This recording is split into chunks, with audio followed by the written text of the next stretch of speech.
on that day. Then the Thursday will be the 29th. Then in terms of the 30th, the court kept it because of the fact that that day will be Martyrs' Day, which will be celebrating the 3 judges who were murdered some time ago in the 80s. And so that is how come the court arrived at the decision to start on June 29, come back on July 4, and then the day-to-day hearing will take off. And how about the team of James Jachi Kwesen? Are they satisfied with this latest? A member of the legal team, Baba Jamal, tells me that as far as they are concerned, all what they needed was to give him ample time to campaign ahead of the June 27th polls. And so the fact that they have the opportunity to come to court on a daily afterwards is not of concern to them. Going to be 29th and on the 4th, 29th June and on the 4th. What happened in court today, even though our application was dismissed, but we have achieved what we actually asked for. We asked for time for the candidate to be able to campaign and then come back to court. So if the court, even though has dismissed our application, has also fixed the dates of 29th and 4th July, that effectively also, achieved our aim. And so we are very happy with what has happened.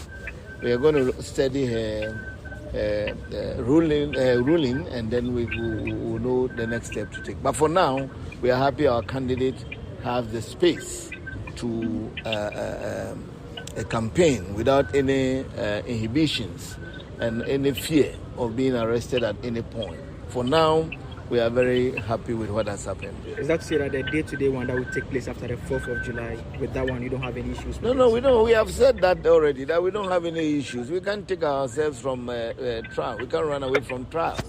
What we wanted is for an equitable ground, equitable space for everybody to be able to campaign on his own. That's all what we're asking for. And even though our application has been dismissed, I think that we have achieved what we wanted. Thank you.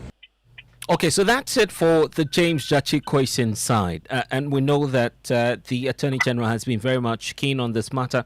Blay, what's his position?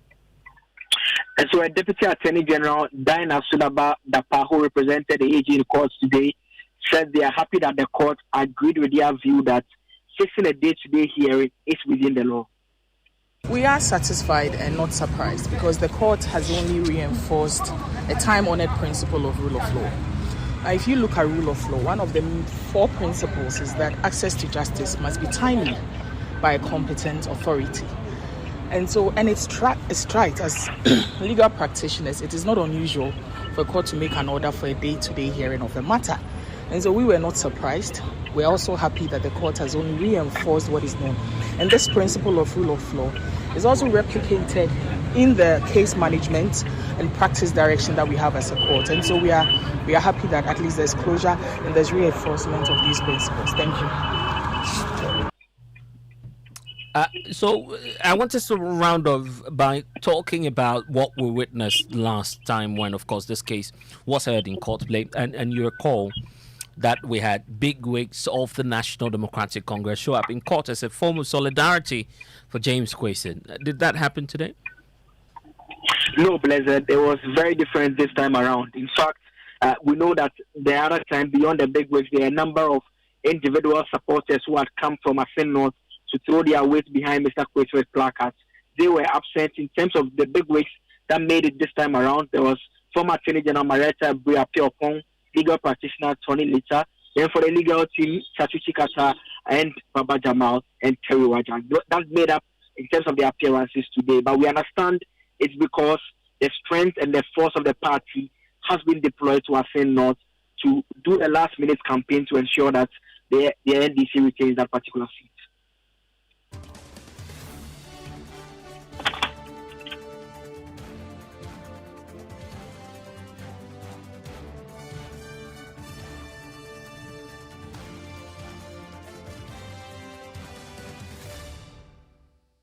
And that's my colleague Josefa Kable, who's been monitoring events in court for us today. But tonight there's an unfolding matter that we need to bring up as well. The independent power producers having taken a tough stance to compel government to pay a significant fraction of the $1.4 billion debt owed its members. Already 3 of their power plants are off the national grid, leaving only 6 producing electricity for the country. Financial constraints, according to the Chief Executive Officer of the Chamber of Independent Power Producers, is the main cause for this challenge. Government owes the IPPs over $1.4 billion and has until the end of June to make a significant payment or risk plunging the country into darkness. The finance minister and the IPPs are in a critical meeting to come to some agreement, but the CEO of the chamber, Eliklim Petokbo, told Joy News ahead of that talk that they will no longer tolerate any form of promises by government. You know, every contract, as far as payment is concerned, have credit days that your customer or the off-taker has to make a repayment for the services that have been rendered. We bill each on a monthly basis, and we expect them that within the respective credit days, they are supposed to return to us with payment for the services rendered. But it has not been the case. Recently, we heard of ECB collecting over $3 billion, but I can tell you on authority that we have not received a dime out of that. This money did not even go to the cash waterfall. We don't receive anything from the cash waterfall again. So we don't really know what is happening. We have made our position clear that we cannot stretch ourselves beyond July 30th. What we are expecting is nothing but an alert on our accounts and no promises. We don't think we are in for that again. We have given a reminder or request since March. We gave an ultimatum that by March 28th thereabouts we go off. There were intervention, people asking that we should hold on. We have held on. Now we have given another. I don't think this time we are able to stretch ourselves. Right? Unless we receive our alert by June 30th, we'll go off the grid. And the group is also sympathizing with government over the challenges in trying to settle their debts. But Mr. Petokbo is indicating that they've run out of funding sources, hence that need to pay up or risk losing the 6 plants producing electricity. We have always borrowed privately to support the operations all this while. In a fair commercial sense, the cost of this borrowing should have be passed on to ECG or government to pay. But we are absorbing all these costs on ourselves. And we said that our lenders, our creditors are not in position to give us anything further because those that we borrow, we are not able to pay. So if I cannot get fuel to run my machine, how do I operate? And so it's not an issue of sympathizing with them. We have done this by our actions. They can testify. It's just an issue that I don't just have the resource to run the plant. We have 6 that are functional, and the rest are, let me say, done for quite some time now. But 6 of us are functional always. A majority of these beds belong to basics.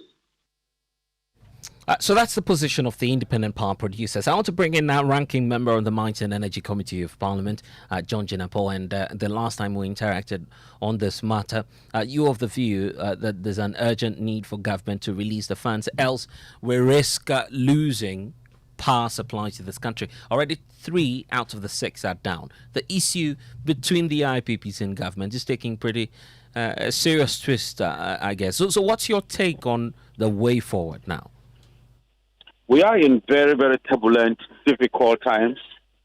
We are in very, very precarious times.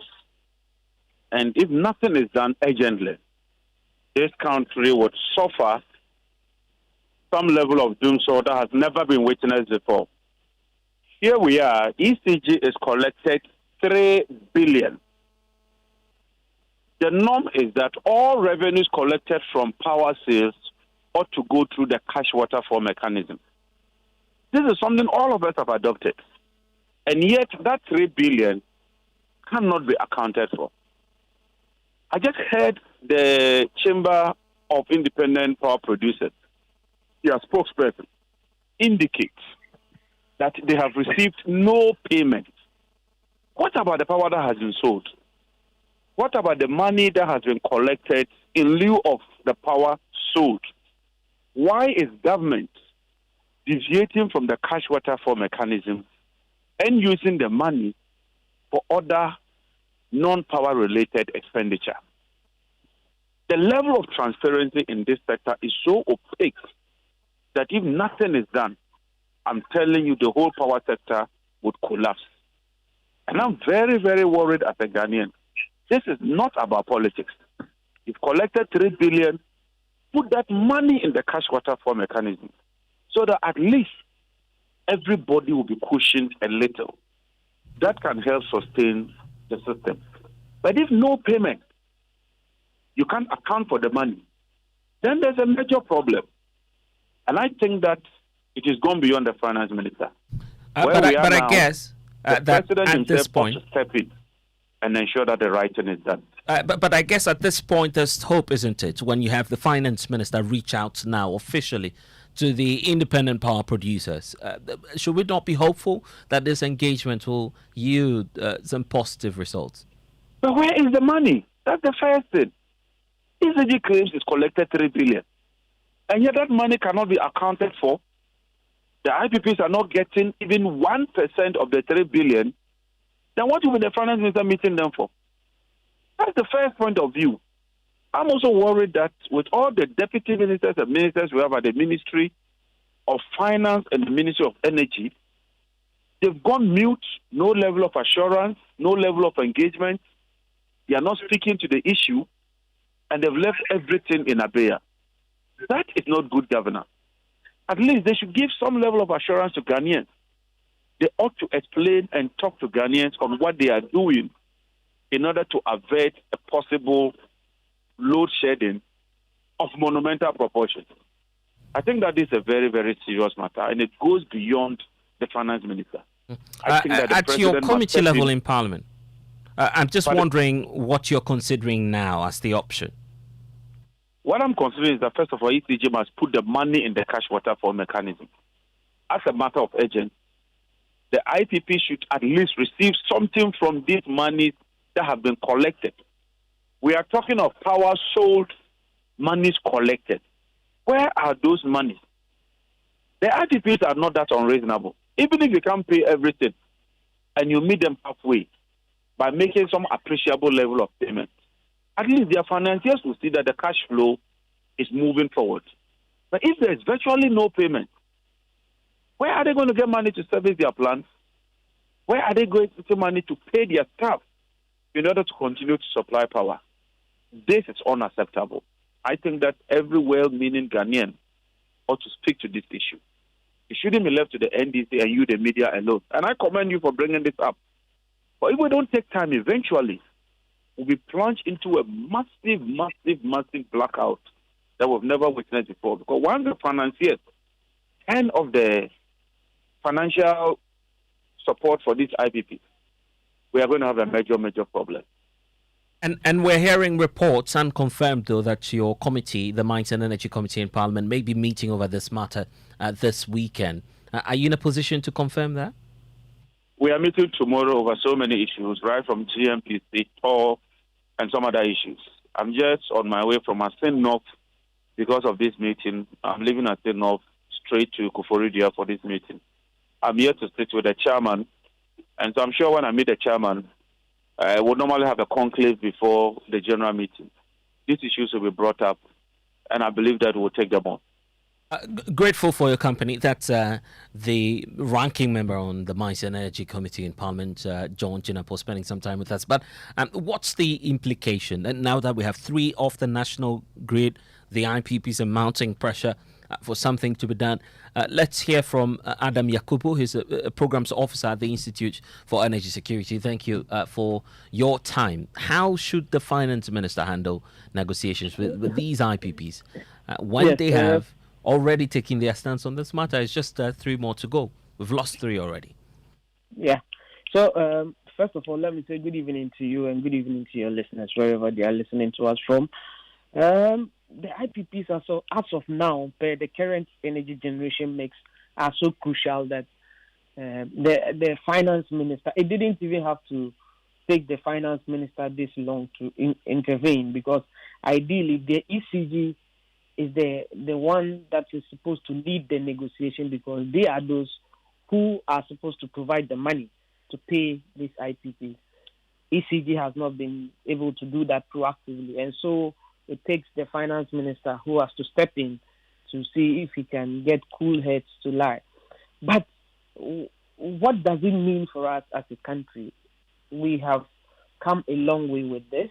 Currently, per the last tariff review by PURC, IPPs are doing 70% of our total power production. And so you can imagine if someone is doing more than half of your entire power supply, and the person is threatening you that they will shut down.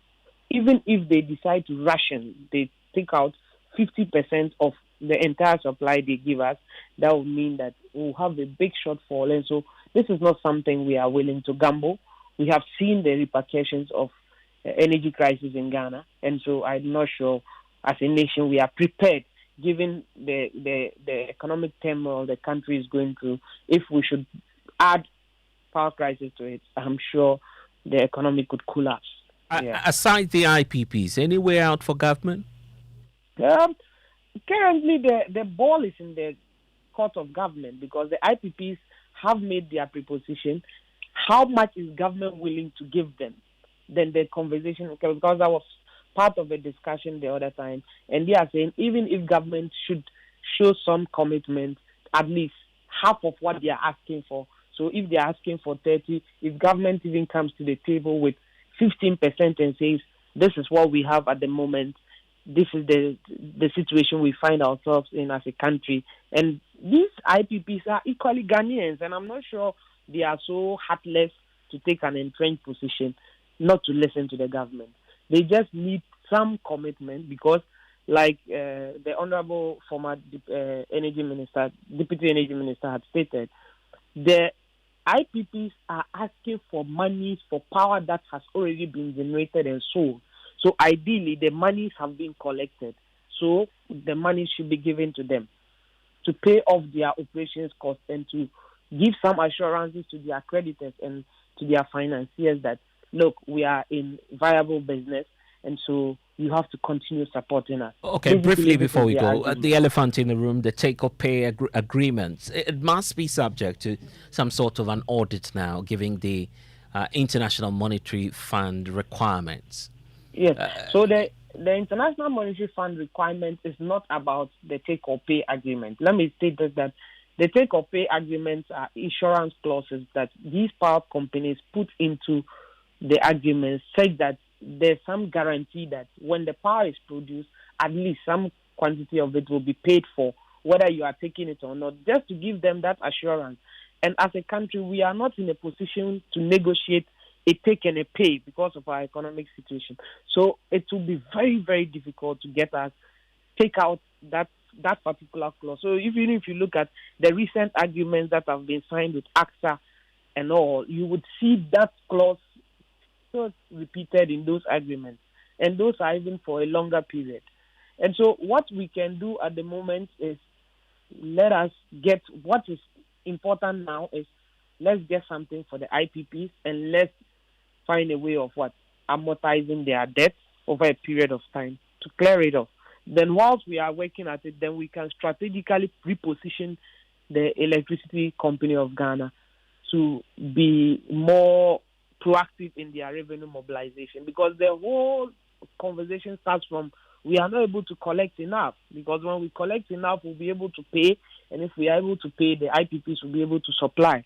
But if they are supplying enough and we are not able to recoup the revenue, then we would have a challenge as a country. Okay, the picture is quite clear now. Adam Yakubu, Programs Officer for the Institute of Energy Security. Thank you for joining us. Also to John Jinapo, Ranking Member on the Mines and Energy Committee. And that's it for Top Story with me, Blessed. Next is Ghana Connect. It's coming up shortly.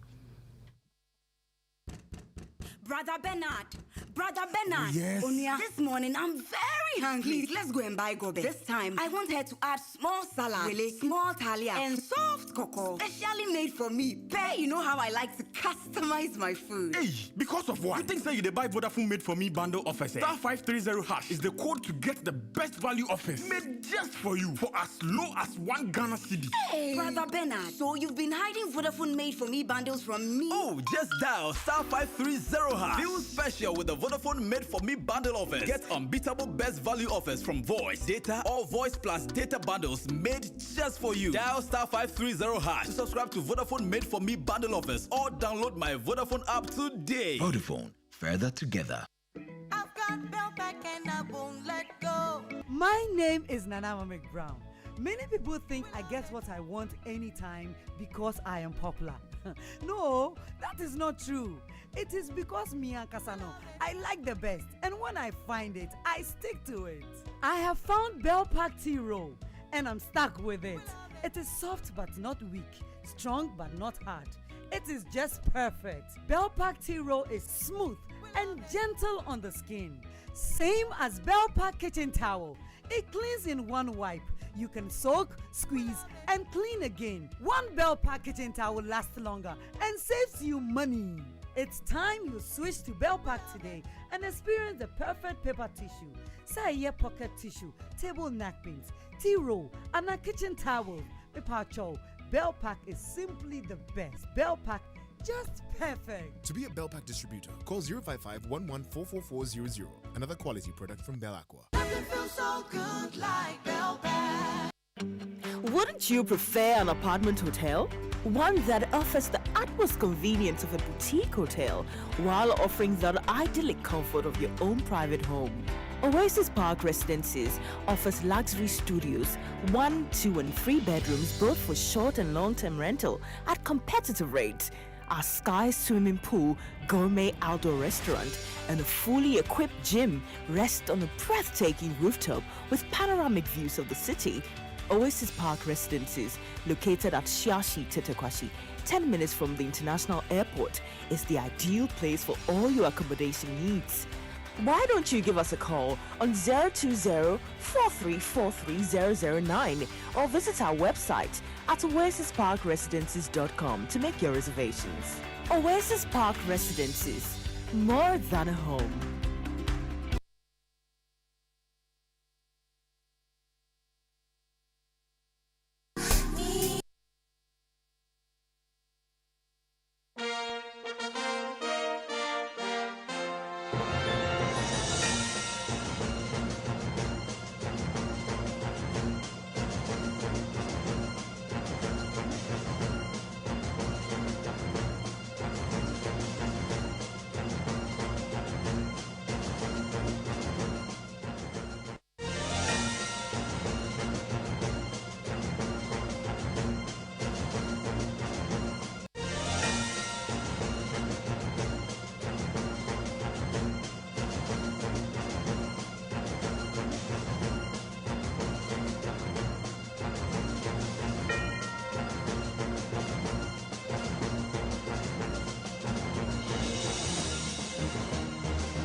Hello, good evening, and welcome to Ghana Connect. Thank you very much for joining us. We have another exciting conversation coming up, bordering on some key national issues. But I want you to listen to this. After this break, we zoom right into the key issues we have for discussion tonight on Ghana Connect. Very interesting, discussing connecting on the matter relating to teacher licensure exams. This week, one of the biggest news, teachers who wrote the licensure exams, more than 80% of those teachers failing. And we ask some very critical questions with some incredible guests right after this break.